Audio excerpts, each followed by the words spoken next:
Kilometre 8,000ක්ද 9,000ක්ද ඊටත් වැඩියෙන්ද දන්නේ මම උගලන්ගේ ගෙදරට ඇවිල්ලා තියෙන්නේ. එහෙම නැත්නම් එහා ගෙදරට දන්නේ මම ඇවිල්ලා තියෙන්නේ.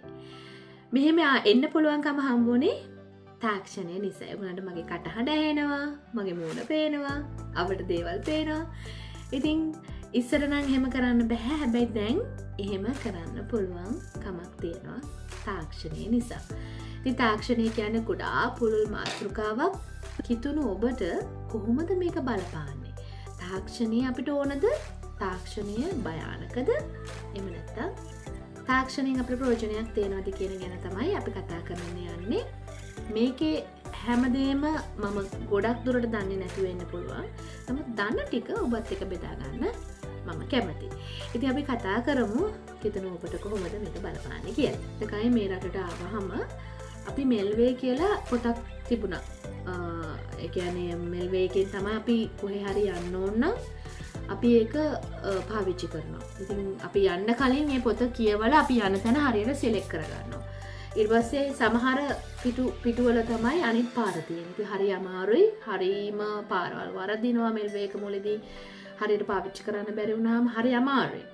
නමුත් ටික කාලයක් යනකොට නැවිගේටර් බෙල්ද පොලට ආවා. ඊට පස්සේ ඒව ගන්න මිනිස්සු දිව්වා. අද වෙනකොට ඔයාලගේ අතේ තියෙන ෆෝන් එකෙන් ඕනම තැනකට යන්න පුළුවන් හැකියාව තියෙනවා. අද ස්මාර්ට් ෆෝන් වලින් Google Map ගහුවාම ඕනම තැනකට යන්න තියෙනවා. ඒ වගේ විතරක් නෙවෙයි ඕනම තැනක තියෙන දෙයක් අපිට බලා ගන්නත් පුළුවන් කමක් තියෙනවා. ඉතින් උපරිමය තාක්ෂණය අපි අත්දකිනවා මේ කාලේ වෙනකොට. කීක කාලවල වලදී ඒක වෙනස් වෙමින් පැවතිලා තියෙනවා. හැබැයි මේක ශීඝ්‍රයෙන් වුණා. ශීඝ්‍රයෙන් වෙලා මිනිස්යාට එක පාරටම AI තාක්ෂණය තුළට ගිහිල්ලා තියෙනවා. AI තාක්ෂණය කියන්නේ artificial intelligence. ඉතින් AI තාක්ෂණය දැන් ෆෝන්ස් වලත් තියෙනවා. හැම තැනකදීම AI තාක්ෂණය තියෙනවා. කිතුණු විදිහට මේවා පාවිච්චි කරද්දී හරිම සැලකිලිමත් වෙන්න ඕන. මොකද අපි මේක හොඳයි කියලා දැක්කත් මේක හරියට පාවිච්චි කරන්නේ කොහොමද කියන එක තමයි වැදගත් වෙන්නේ. ඉතින් ගොඩක් දුරට මේ තාක්ෂණය ක්‍රමයෙන් අපිට පහසුවක් ඇති කරලා තියෙනවා. මට මතක විදිහට අපි ලංකාවේ ඉඳන් මෙහෙට ආවට පස්සේ අපි අර කාඩ් එකක් අරගෙන කුකුර්ලා තමයි කෝල් ගත්තේ. ඉතින් ඊට පස්සේ Skype එක ආවා. Skype එක හරහා තමයි අපි අනේ දෙමව්පියන්ට කතා කරන්න, නෑදෑයට කතා කරන්න, අඳුරන අයට කතා කරන්න Skype එක භාවිත කරනවා. ඊට පස්සේ WhatsApp, Viber මේ වගේ අද වෙනකොට Zoom තාක්ෂණය ගොඩාක් අතින් දියුණු වෙලා තියෙනවා. Zoom තාක්ෂණය ආවේ COVID කාලේ තිබුණා. නමුත් COVID කාලේ හැමෝම පාවිච්චි කරා. ඒක ලොකු ආශිර්වාදයක් වුණා. මොකද ගොඩක් තැන්වල චර්ච් වැහුවා. ඒ කියන්නේ අනිවාර්යෙන් වහන්න ඕන. මොකද COVID කාලේ ඒක පැතිරෙන නිසා ආණ්ඩුව විසින් හැමතැනම වහනකොට මිනිස්සුන්ට චර්ච් එකට යන්න විදියක් නැහැ. Zoom එක හරහා මේක වර්ඩ් එක යවන්න, කියන්නේ වචනේ යවන්න භාවිතා කරා. ඒ වගේම එකතු වෙලා සාකච්ඡා කරන්න, සභාවේ දේවල් කතා කරන්න මේ Zoom තාක්ෂණය ගොඩක් වෙලාවට භාවිතා කරා. ඒ විතරක් නෙමෙයි Facebook live, YouTube මේ වගේ දේවල් තුලින් දෙවියන් වහන්සේගේ වචනය දැන් හැම තැනකම පැතිරීගෙන යනවා. ඉතින් ඒක හොඳ දෙයක්. ඒ වගේම අපිට හරි රටවල් වලින් රටකට දේශනාවක් අහන්න හැකියාව හම්බෙලා තියෙනවා. ඉතින් අද අපි දෙවියන් වහන්සේට ස්තුති කරන්න ඕනේ මේ තාක්ෂණය නිසා. අද අපි හැම කෙනෙක්ටම ඒක ආශිර්වාදයක් වෙලා තියෙන නිසා. ඉතින් මට මතක් වෙච්ච එකම දෙයක් තමයි පවුල්තුමා යාගේ යැවුම් පත්‍ර එක සභාවන් වලට යවුවා. ඉතින් ශුද්ධාත්මයන්න් වහන්සේ විසින් පවුල්තුමාව පාවිච්චි කරලා ලියපු මේ යැවුම් පත්‍ර විවිධ රටවල් වල තියෙන විවිධ සභාවන් වලට යවුවා.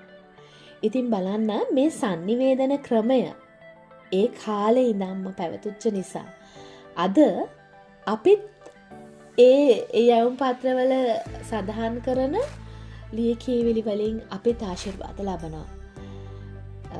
මම මේ කියන්න හදන්නේ ඔබට ඒ යැවුම් පත්‍ර ඒ සරල විදිහට අපි කියමු ලියුමක් මගින් යවපු පණිවිඩයක්.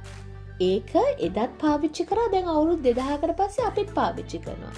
දැන් තාක්ෂණය භාවිතා කරලා මේ sannivedanaya තුලිනුත් අපි ආශිර්වාද ලබනවා. ඒ කාලේ ආශිර්වාද ලැබුවා වගේම අද කාලෙත් ආශිර්වාද ලබන්න පුළුවන් තාක්ෂණය විසිනුත්.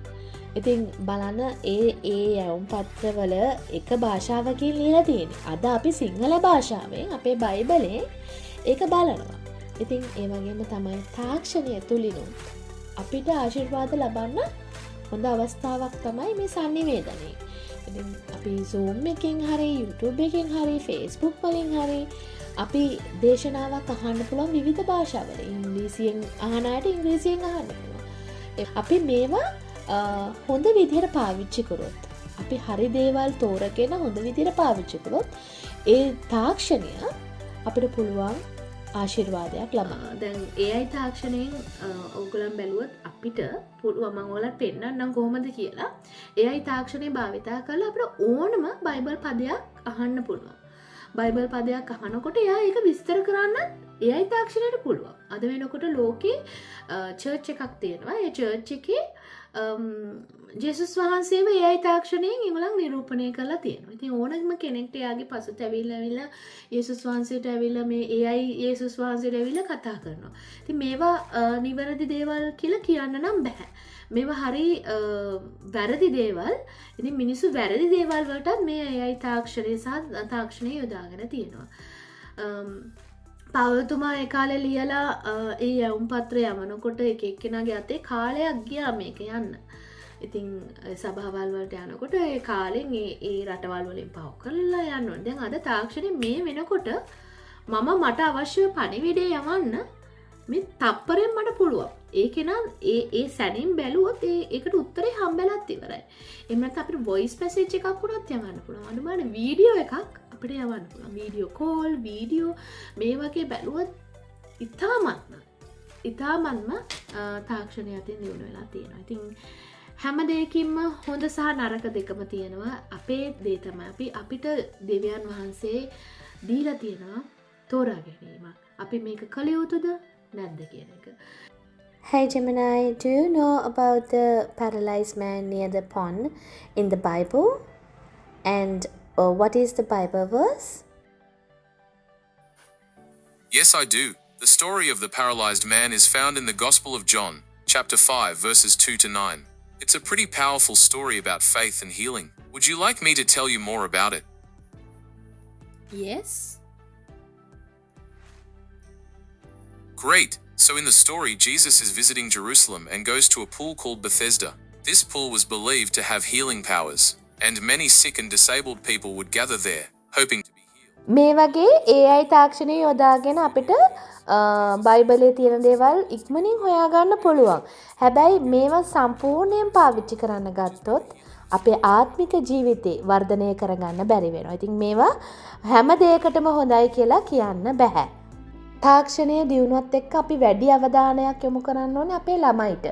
ළමයි කොච්චර දුරට මේ තාක්ෂණයට ඇබ්බැහි වෙලා ඉන්නවද කියන එක අද ලෝකේ හැම තැනකම දකින්න පුළුවන්. ඉතින් ඒගොල්ලන්ට ඩිවයිස් එකක් නැතුව ජීවත් වෙන්න බැරි තත්යකට පත් වෙලා තියෙනවා. ඉතින් ඒවා සමාජයේ විසින්ම හදාගත්ත දේවල්. මොකද ඉස්කෝලේක පවා ඒගොල්ලන්ට ඩිවයිස් එකක් නැතුව වැඩ කරන්න දෙන්නේ නැහැ මේ වගේ රටවල් වල නම්.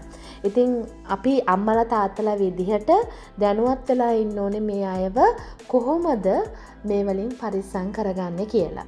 ජෙනරේෂන්ස් වලින් අපිට ජෙන් ඇල්ෆා කියලා කොට්ටාශයක් එනවා 2010 ඉඳන් 2025 වෙනකන් කොට්ටාශය අපි හඳුන්වනවා ජෙන් ඇල්ෆා කියලා. මේ අය පොඩි කාලේ ඉඳන්ම කුඩා කාලේ ඉඳන්ම තාක්ෂණය ජීවිතයේ අනිවාර්ය අංගයක් විදියට ගත්ත කටි. මේ අයට කියනවා fully digital world එක ග්‍රහණය කරගත්ත කණ්ඩායමක් කියලා කියන්න පුළුවන්. මේ අය හරිම වෙනස්. ඉතින් සමහර දරුවෝ ඉන්නවා පවුල්වල මේ ජෙන් ඇල්ෆා අය.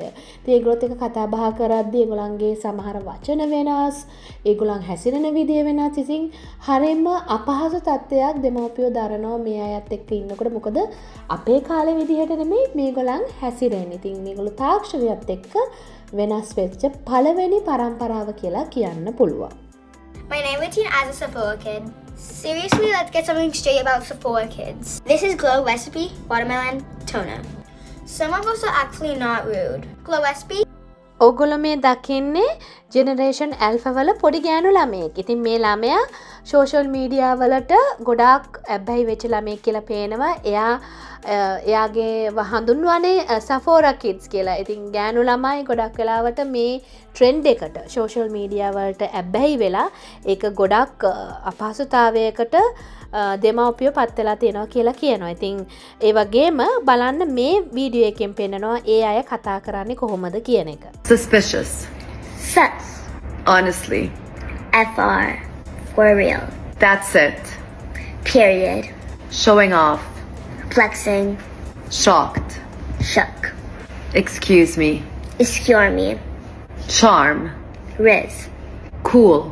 Slay. Good. Sigma. Did well. Ate it!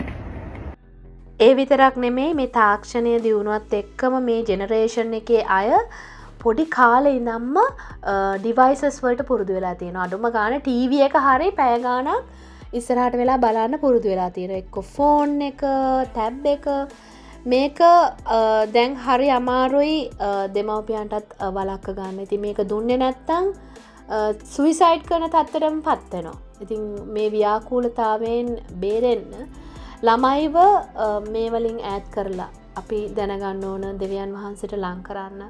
ඉතින් අද දෙමව්පියෝ තරගකාරීත්වයත් එක්ක මේ දේවල් ළමයිට දෙනවා. හැබැයි අපි බලන්න ඕන ළමයිව මේ වලින් ඈත් කරලා දෙවියන් වහන්සේට ලං කරන්න. ඉතින් ඇබ්බැහිවීම් ගැන මම වීඩියෝ එකක් වෙනම කරා. ඒකත් බලන්න පුළුවන් නම් දෙවියන් වහන්සේට ලං කරන එක තමයි තරුණ කාලේ ඉඳන්ම පුංචි කාලේ ඉඳන්ම දෙමව්පියෝ විදියට අපි කරන්න ඕන.